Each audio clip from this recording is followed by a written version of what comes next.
Should I just throw in the towel? Am I actually making a difference? Do the numbers represent my success? Is all the ego, because I can't truly exist. Welcome back to one's journey of unwinding the mind and, of course, your daily microdose.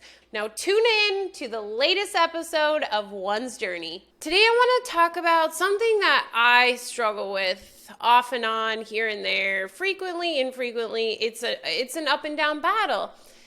Is numbers and how much weight we place on numbers. So you're probably like, Ashley, what do you mean like numbers? Like 1, 2, 3, 4? Yes, but no. So think about it. We measure our success and our movement forward based on numbers. How many Instagram followers we have, how much money we have in the bank, how big our house is, how many people we have following us on YouTube, how many likes we get, how many comments we get. It's a massive weight of separation, and I fall into it constantly. You know, I'm making these videos, we have this Patreon, we have this YouTube, and every time I make these videos, I remind myself that it's actually for me. I know you benefit from these, but really in the end, I cannot receive what I'm not willing to give. But then the ego creeps in, and I'm on YouTube, and I post a video, and I only get, 100, 200 people watching it.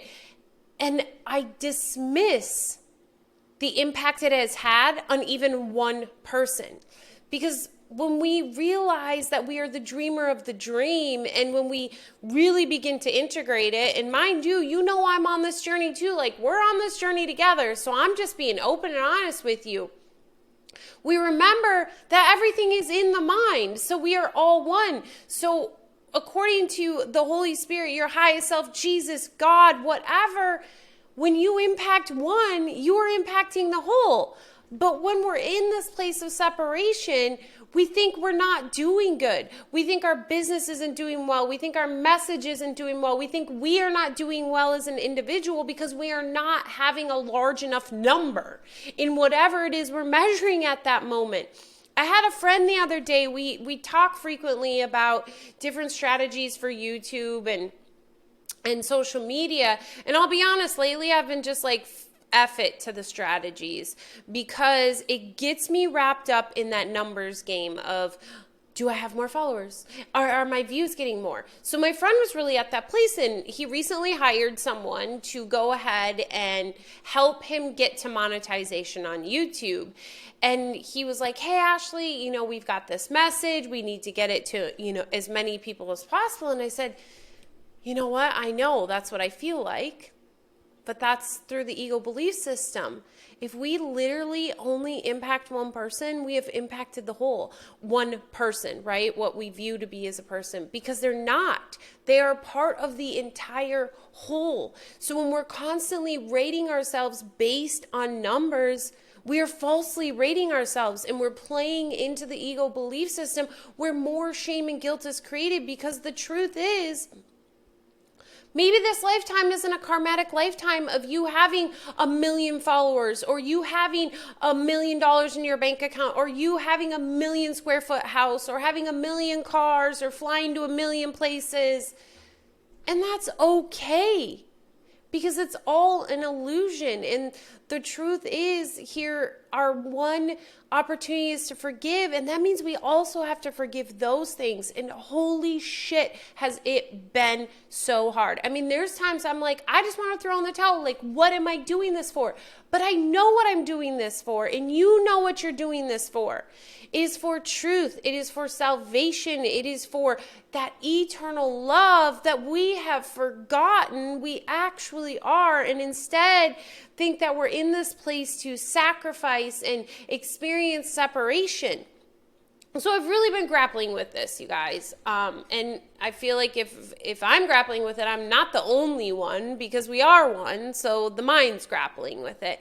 And a dear friend of mine, David Hoffmeister, sent me a post that he had posted on Facebook. And I read it, and it was right after we had a conversation where I'm like, David, I just want to throw in the towel. I don't even know why I'm doing this. Just go get a job at the coffee shop. Like, none of this matters. And what I was really seeing was, I was seeing this as me being the individual and me struggling as an individual instead of seeing it as the mind. And I'm going to read you his post, and it's about divine providence, which I was like, what the F is divine providence? So let me tell you first what the definition of divine providence is. Maybe you know what it is, but I'll just be honest, I had no fucking clue. I've heard it, right? It's talked about a lot in church and religion and spirituality, but I really didn't know what it meant. So the definition is traditional theism holds that God is the creator of heaven and earth, and that all that occurs in the universe takes place under divine providence, that is, under God's sovereign guidance and control. According to believers, God governs creation as a loving father working for all things good. So that's really the divine providence that I think we in the ego illusion believe, that God created this earth, that we are here, and he does even the suffering and separation for that of good. But let me read you David's post, because I was like, I read it a couple times and then I was like, oh my gosh, this is it. Like, this is what I've been struggling with.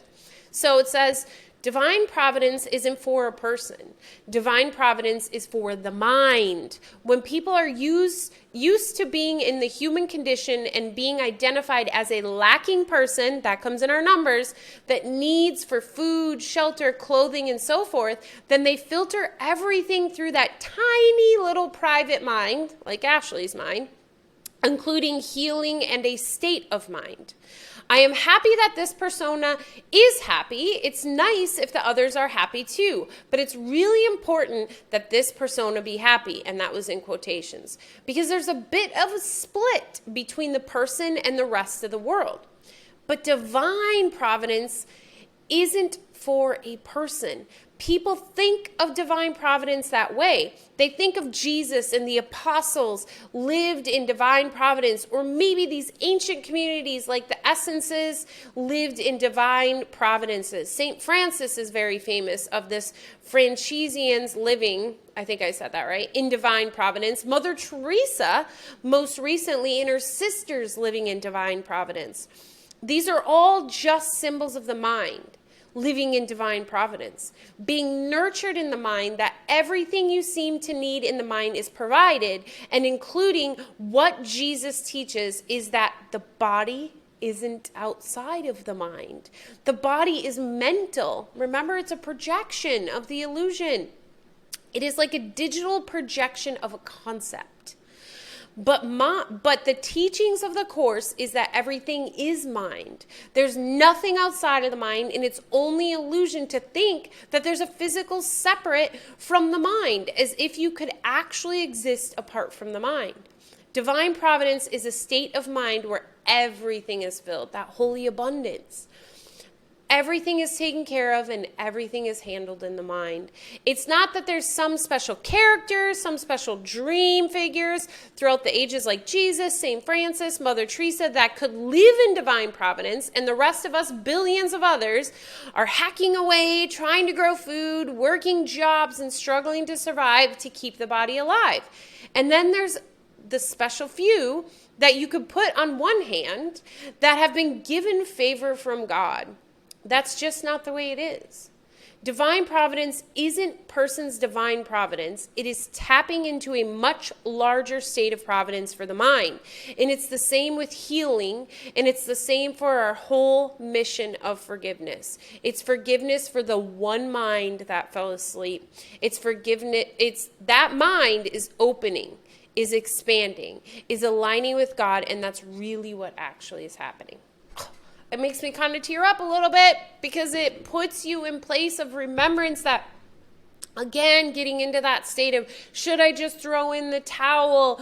Am I actually making a difference? Do the numbers represent my success? Is all the ego, because I can't truly exist separate from the mind. You can't truly exist separate from the mind. We are within the mind. Just like, think if you dreamt last night, my friend, that I was in your dream, I didn't come walk in your brain, in your mind. Instead, I was in the mind. You are in the mind. So, I don't know. I did this video because I'm really struggling. And I know for me, in order to move through, I must share. And I believe the same goes for you. So I would love to hear your feedback. Comment below. Hop on the Discord if you're a part of the Patreon, and let's chat, because I think this is a major block for many, because though we're in this process of untying from the ego, we are constantly reminded with numbers outside of us, no matter where we go, who we talk to. I feel like that is how we constantly rank one another all of the time. Numbers in any area.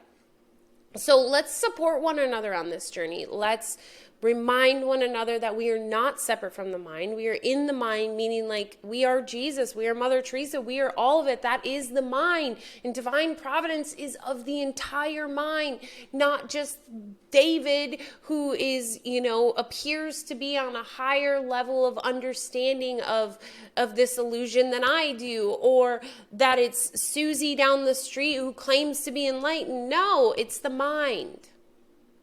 So I hope today's video was helpful. I hope you found some understanding and also community in that, and understanding you're not alone.